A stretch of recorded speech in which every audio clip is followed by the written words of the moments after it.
Happy Friday, everyone, and welcome back to Open Exchange TV. Hope you're having a warm time of the year because it's very chilly where I am right now. But as always on a Friday, we're back here with Jay Pelosky, and he looks like he's all dressed warm for the climate. How you doing, Jay? I am indeed, Scott. It's cold and raining in New York City, which is, kind of like the worst combination. It's not even pretty, right? If it was snowing, it would be pretty and seasonal and festive, but instead it's just cold rain, kind of like the markets over the last few days, throwing a lot of cold rain around. Yeah, cold and miserable. It's definitely been the last couple of days have been miserable time for the markets. Um, I've had a quick look at your musings, and I love the title. Watch what central banks do, not what they say. I feel like I'm back at school when I hear things like that, or my parents for that matter. Yeah, exactly. But run me through this title because we got the 50 bips and the market didn't really like that in the end.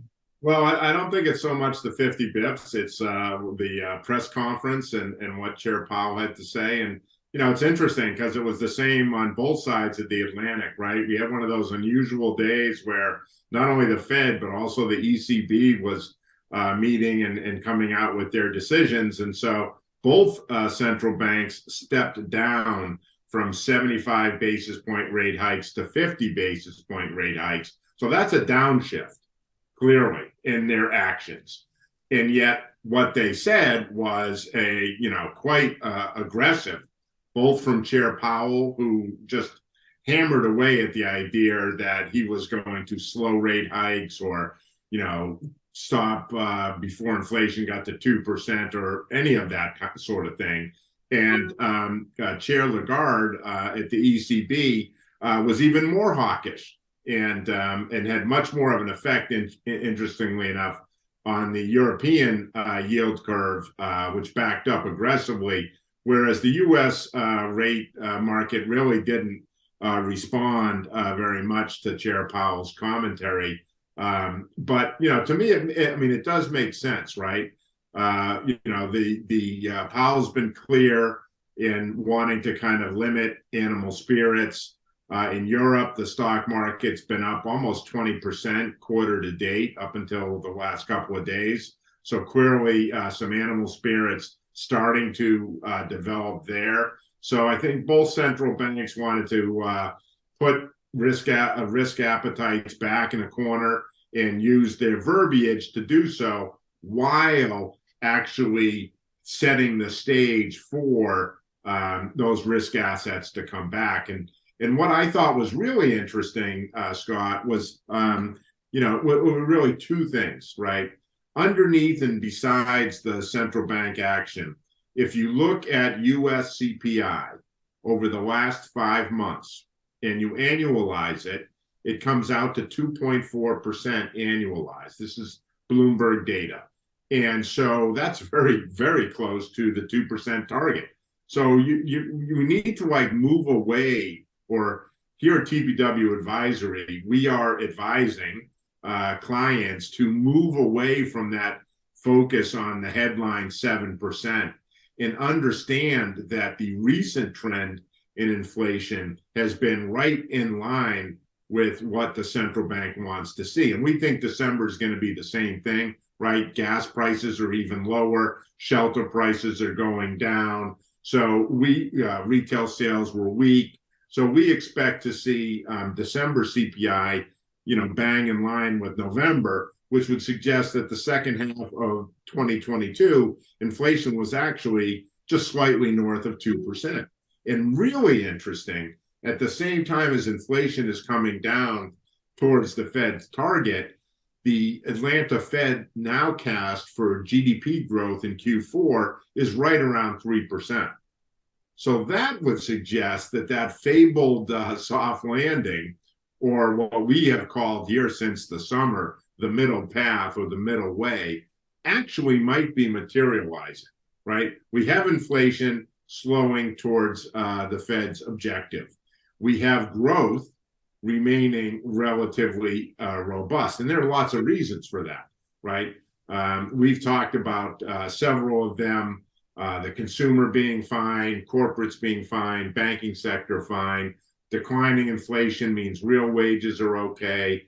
declining mortgage rates means housing has probably seen the brunt of its weakness, et cetera, et cetera. So the old adage, don't fight the Fed. I think it was meant to be, don't fight the Fed's actions, as opposed to don't fight the Fed's verbiage. So looking at those things, I think it was back in June, you pointed out like your things to look at for the second half, right? And he talked about the inflation decline, energy prices, and so forth. Like, has any of that changed? Because it seems like all the things you talked about back then were pretty well on point. Yep, they are. They indeed. Thank you for recognizing that, you astute reader and observer.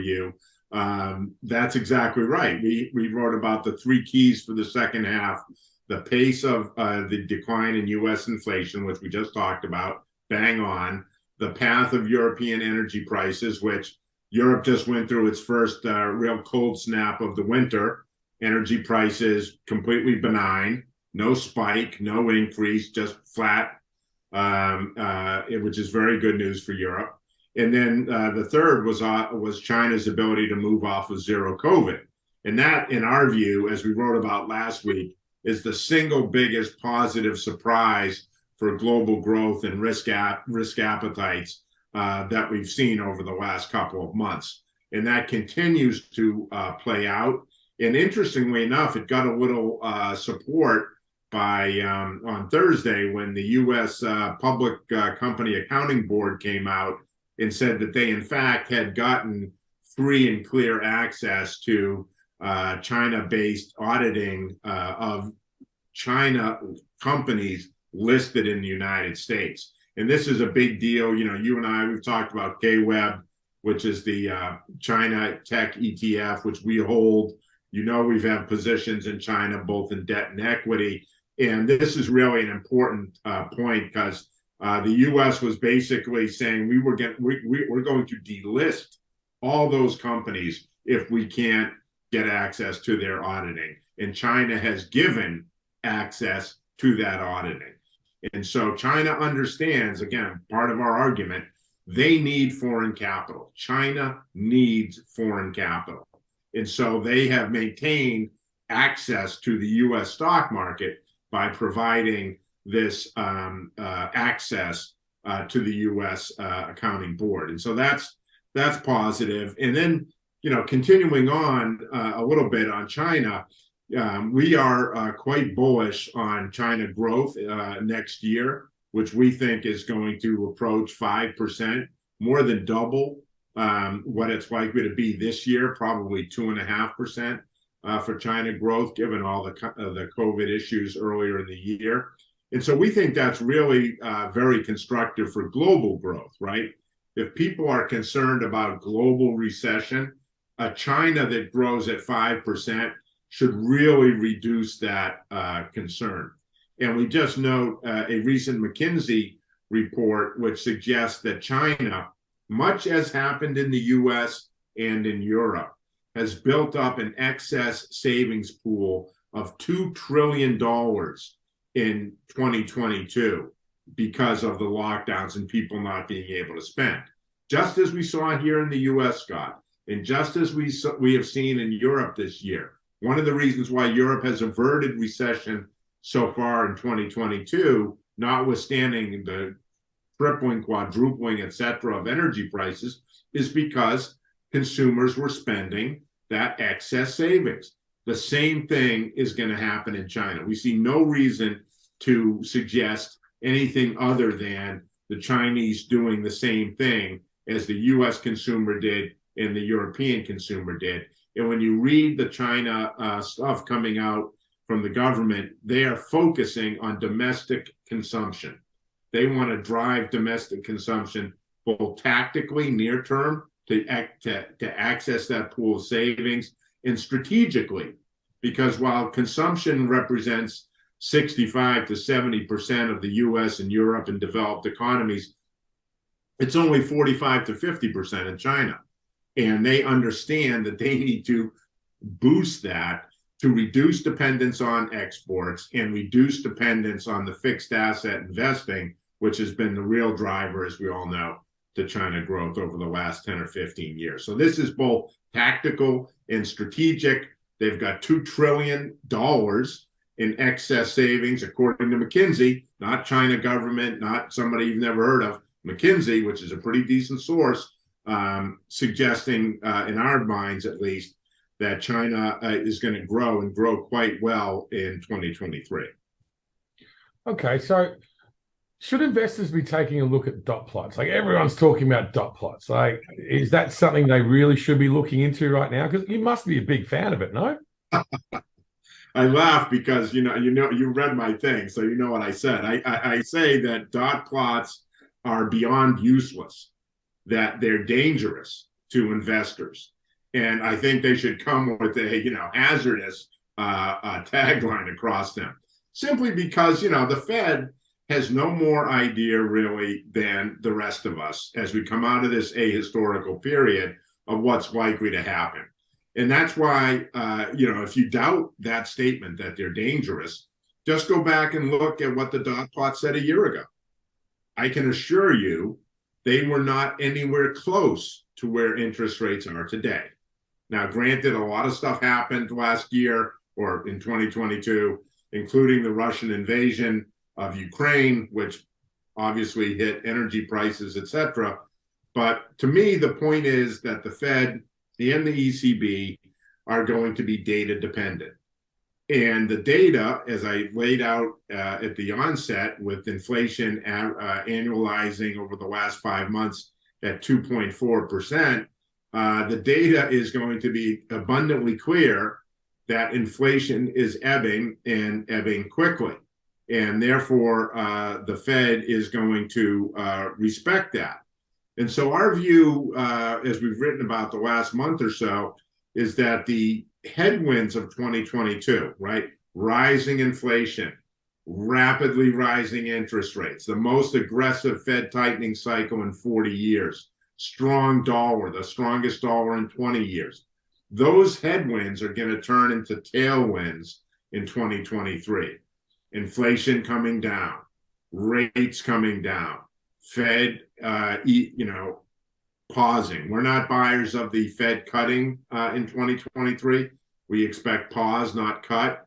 Dollar weakness, not strength. All those things are what we are positive about. And when you look, when you look at credit, for example, right? Well, first, we'll just look at bonds in general. No real reaction at all to Chair Powell, right?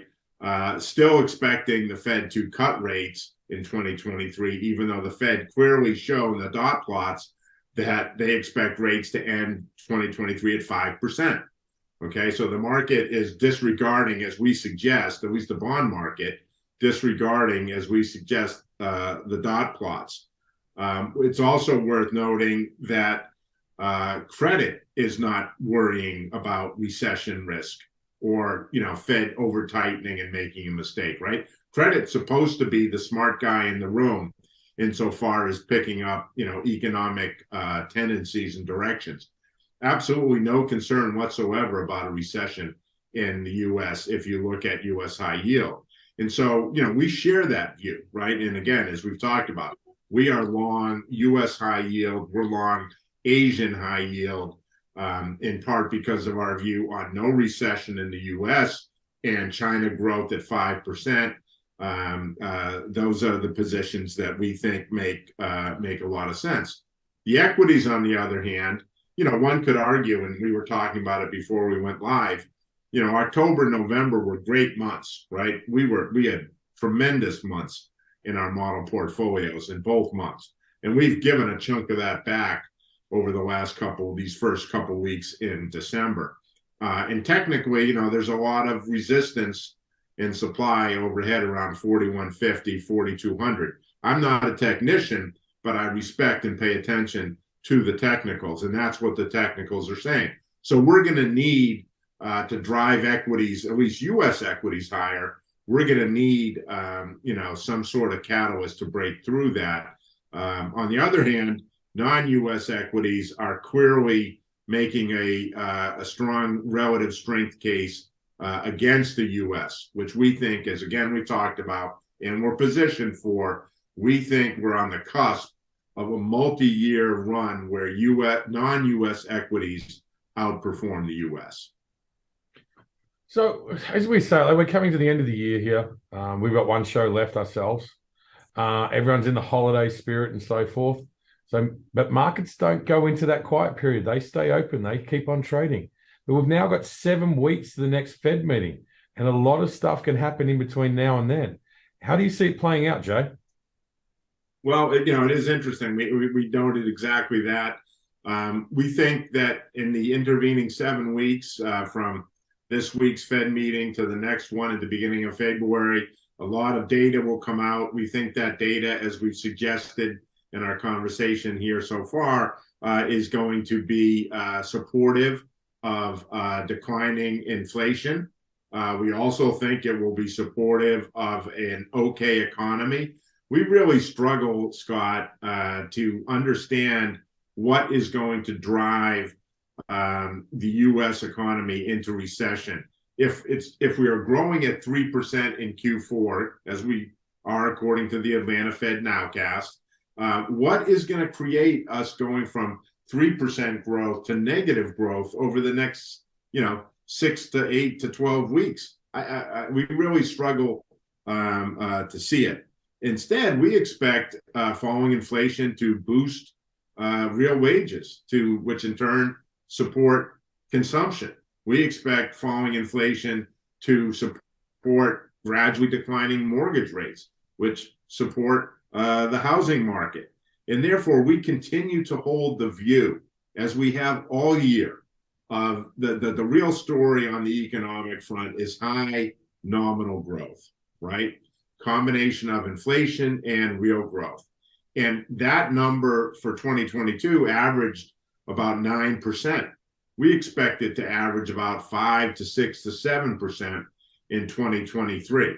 So you have a situation where you have, let's say, 3% inflation and 2 to 3% growth, or 3 to 4% inflation, 2 to 3% growth, somewhere in those numbers. And that suggests to us that folks calling for bond rallies are going to be mistaken.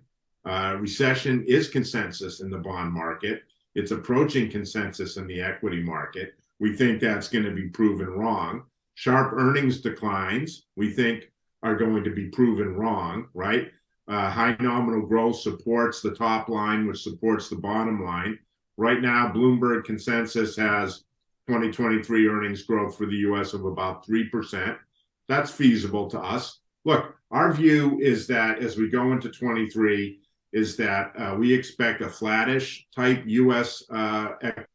return. And I would note that, some folks we really respect, Ed Yardeni, James Paulson at Luthold, both calling for strong markets next year. Paulson came out this week calling for a new bull market in the S&P. He has a 5,000 target at the end of 2023 for the S&P. And he's no, novice. He's a long-term, well-respected guy. Mike Mayo, interestingly enough, came out saying that he expects U.S. banks to have 50% upside in their stock prices in 2023. Again, long-time analyst, respected analyst, a guy known for making big calls. He just came out this week. U.S. financials, 50% upside. So to us, we're not that constructive on the U.S. actually, right? We expect kind of a flattish U.S. Stock market. We really see the big opportunity in a declining dollar supporting both non-U.S. equity and commodities. And our real focus is, as we've talked about, both developed non-U.S., Europe and Japan. I note the Japanese IPO market, as we touch on in the musings, is popping. The IPO market in the U.S. is virtually dead. It's popping in Japan. Asian high yield, rocking in Asia. We own it. We know it. It's had a great run. Are these global recessionary indicators? They don't sound that way to me at all. So non-U.S. equity outperformance, commodity outperformance, very careful on sovereign debt. Don't share the recession call. think bond rallies are unlikely from here, but yet we do see the opportunity for the U.S. to have a flattish type return. And again, as we said over the last few weeks, the best environment for non-U.S. equity outperformance is a flat S&P. And that's what we think we're going to get next year. And that's what we expect to begin to see that set up as we roll forward here into 2023. Come on, Jay. We want a bit more than flat. We want something exciting. We want a bit of a rally. Well, no, that's what we're saying, dude. The rally is coming. It's just not in the U.S., right? You got to get your passport. Remember that thing you have stuck in your drawer that you haven't pulled out in years because of It's COVID? actually in my briefcase right here. Well, yeah, you're an Aussie, so you're probably going to Bondi Beach next week. But hey, many of us have not traveled for a long time, and as investors, we've certainly not traveled, right? The U.S. has been the only game in town for the last decade. U.S. dollar at all-time highs. Foreign holdings of treasuries, all-time highs. Foreign holdings of U.S. equities, all-time highs. U.S. holdings of European equities, down 42 weeks in a row. U.S. holdings of emerging market debt, virtually non-existent. So we're at the cusp of a big turn. And that big turn is not another waterfall decline, as some folks are suggesting, but rather a shift in allocation from U.S. equities to non-U.S. equities, which don't have the big tech overhang, which will benefit from a weaker dollar, and which are under-owned and as cheap as they've been to the U.S. as they've been in the last 30 years. There's an awful lot to like if you get your passport out and travel around the world, as we are doing at TPW Advisory. Well, I look forward to hearing where those trips are going to be too. That's for sure. Jay, you have a great weekend. Thank you so much for your time again. And we'll be talking to you for the last show for the year next week. Look forward to it, Scott, and you as well. Get that Christmas shopping done. From what I can tell, supplies are stocks, shelves are full. And there are lots of bargains. So let's get out there and do our part for the consuming economy. Shop heavily, my friend. Already done my part. It's all done. Once again, you're my model. If I could only get that far. I haven't even begun. I hope my wife and kids aren't paying attention, but I haven't started. Have a great weekend shopping then, Jay. All right, buddy. And for everyone else out there, good luck investing.